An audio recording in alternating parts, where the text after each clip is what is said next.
Hi guys, welcome to the series of basic concepts for advance accounts, जहां पर हमारा focus ये है कि जितने भी एडवांस्ड अकाउंट्स के बेसिक्स हैं वो आपको क्लियर करवाए जाए ताकि आपकी सीए इंटर की जर्नी पहले दिन से स्मूथ रहे।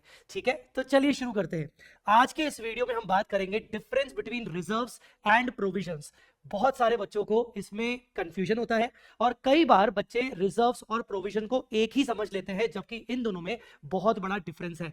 चलिए शुरू करते हैं। सबसे पहले रिजर्व्स की अगर अपन बात करें तो बच्चों रिजर्व्स वर्ड तब यूज होता है जब आप किसी ना किसी तरीके से प्रॉफिट्स की बातें करना चाह रहे हो। तो रिजर्व जो होता है वो एक तरीके से प्रॉफिट्स होते हैं, आपके पार्ट ऑफ द प्रॉफिट्स होते हैं, जैसे general reserve, revaluation reserve, capital reserve, capital redemption reserve, debenture redemption reserve, export profit reserve. So कहने का मतलब ये कि रिजर्व वर्ड तब यूज होता है जब हम प्रॉफिट्स की बातें करते हैं, जैसे रिजर्व्स एंड सरप्लस। तो रिजर्व्स हमेशा प्रॉफिट्स की बातें जब होती हैं, प्रॉफिट्स के बारे में सोचा जाता है, तब ये शब्द यूज होता है।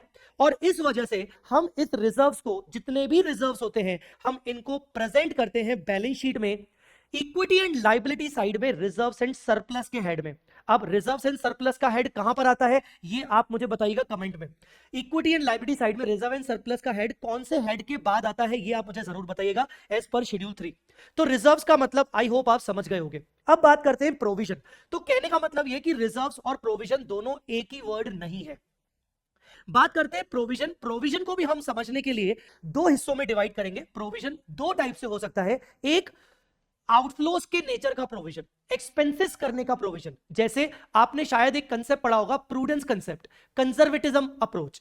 तो प्रोविजंस हम तब क्रिएट करते हैं जब हम प्रूडेंस कंसेप्ट को फॉलो करते हैं, जब हम कंजर्वेटिज्म अकाउंटिंग फॉलो करते हैं। मतलब अगर मान लीजिए मुझे पता है कि यार ये साल जब खत्म हो जाएगा तो उसके ऊपर मुझे इनकम टैक्स पे करना पड़ेगा, एंड डेफिनेटली मुझे पे करना ही पड़ेगा, बस ये पता नहीं कि कितना करना पड़ेगा। तो मैं एक estimated amount of income tax का आज प्रोविजन बना के रख लेता हूं ताकि मुझे फ्यूचर में उसको पे करना पड़े। मैं पहले से ही आज उसकी प्रोविजन क्रिएट करके रख लेता हूं। तो प्रोविजन जहां पर एक्सपेंसेस होने वाले हैं, फ्यूचर में कोई कैश का आउटफ्लो होने वाला है, ऐसे प्रोविजंस होते हैं। ठीक है, ऐसे प्रोविजंस का जो नेचर होता है वो लायबिलिटी के नेचर का होता है, बिकॉज फ्यूचर में आपको कैश पे करना है, फ्यूचर में आपको कुछ ना कुछ पेमेंट करना है, कोई ना कोई आउटफ्लो होने वाला है किसी न किसी एक्सपेंस के लिए।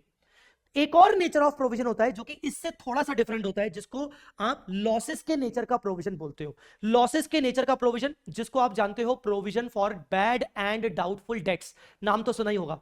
जो जो लॉसेस के नेचर के होते हैं, जहां पर आपको लगता है कि यार यार मुझे पैसे मिलने वाले थे, मैंने अपने डेटर्स को सेल किया था और मुझे पैसे मिलने वाले थे, अब मुझे लगता है कि कुछ पैसा नहीं मिलेगा, मेरा डेटर भाग जाएगा और मुझे पैसा नहीं मिलेगा। ये क्या है? क्या यहां पर मैं क्या फ्यूचर में होने वाले किसी आउटफ्लो की बात कर रहा हूं? नहीं, मैं आउटफ्लो की बात नहीं कर रहा हूं। मैं बात कर रहा हूं कि पैसा कुछ कलेक्ट होने वाला था जो अब नहीं होगा। मतलब ये हो गया लॉसेस के नेचर के प्रोविजन, जिसको आप लाइबिलिटी बेटा नहीं मानते हो, जिसको आप लाइबिलिटी की तरह ट्रीट नहीं करते हो। एग्जाम्पल के तौर पर provision for doubtful debts. Provision for doubtful debt आप इसलिए बनाते हो क्योंकि आपको पता है कि आपका कुछ ना कुछ पैसा डूबेगा, आपको नुकसान होगा, और नुकसान जैसे जो प्रोविजंस होते हैं वो लॉसेस के नेचर के प्रोविजंस होते हैं। ठीक है, और एक्सपेंसेस के प्रोविजन, जहां पर आपका कोई ना कोई कैश का आउटफ्लो होने वाला है, जैसे आप इनकम टैक्स का प्रोविजन बनाते हो, जैसे आप किसी भी सैलरी का या फिर कोई भी एक्सपेंस जो आप फ्यूचर में पे करने वाले हो उसका प्रोविजन बनाते हो। जहां पर जो ये आउटफ्लो के नेचर के प्रोविजंस होते हैं ये लाइबिलिटी साइड दिखते हैं, बैलेंस शीट के लाइबिलिटी साइड दिखते हैं, बट जो ये वाले प्रोविजंस होते हैं ये प्रोविजन कहीं ना कहीं किसी असेट से लेस होके दिखते हैं, कोई ना कोई असेट होती है उससे लेस होके दिखते हैं। जैसे अगर आप बैलेंस शीट में प्रोविजन फॉर डाउटफुल डेट्स को दिखाओगे तो ग्रॉस डेटर्स आप दिखाओगे, उसमें से लेस करके दिखाओगे प्रोविजन फॉर डाउटफुल डेट। मैंने देखा है बहुत सारे बच्चों को ये कंफ्यूजन रहता है कि sir provision for doubtful debt को लाइबिलिटी साइड दिखाएंगे ना। कई बार बच्चे क्लासेस में पूछते हैं और बहुत कंफ्यूज होते हैं। मैं आपको बता दूं कि कंफ्यूजन की बिल्कुल जरूरत नहीं है बच्चों, बिकॉज लाइबिलिटी साइड में आप सिर्फ वही प्रोविजन दिखाओगे जहां पर आपका कोई आउटफ्लो एक्सपेक्टेड है, जहां पर आपको पता है कि कोई आउटफ्लो नहीं होने वाला बल्कि कुछ मिलने वाला था, उस अब शायद उसके मिलने के चांसेस कम है। तो ऐसे अगर आप कोई प्रोविजंस बनाते हो तो वो प्रोविजंस आपको डेटर्स में से, असेट में से लेस करके दिखाने होते हैं। ठीक है, चलिए आपको एक बोनस टिप देता हूं कि जब भी आप कोई प्रोविजन क्रिएट करोगे, चाहे आप एक्सपेंस वाला प्रोविजन क्रिएट करोगे, चाहे आप ये लॉस वाला प्रोविजन क्रिएट करोगे, आप प्रोविजन हमेशा P&L अकाउंट के थ्रू क्रिएट करते हो और एंट्री होती है P&L account debit to provision, चाहे वो प्रोविजन एक्सपेंस के नेचर का हो, चाहे वो प्रोविजन असेट या लॉस के नेचर का हो। अगर एक्सपेंस के नेचर का है तो लायबिलिटी साइड में चला जाएगा, लॉस के नेचर का है जो असेट से माइनस होता है वो असेट में से माइनस होकर दिखेगा। ठीक है, सो आई बिलीव कि ये कॉन्सेप्ट आपको अच्छे से समझ में आ गया होगा।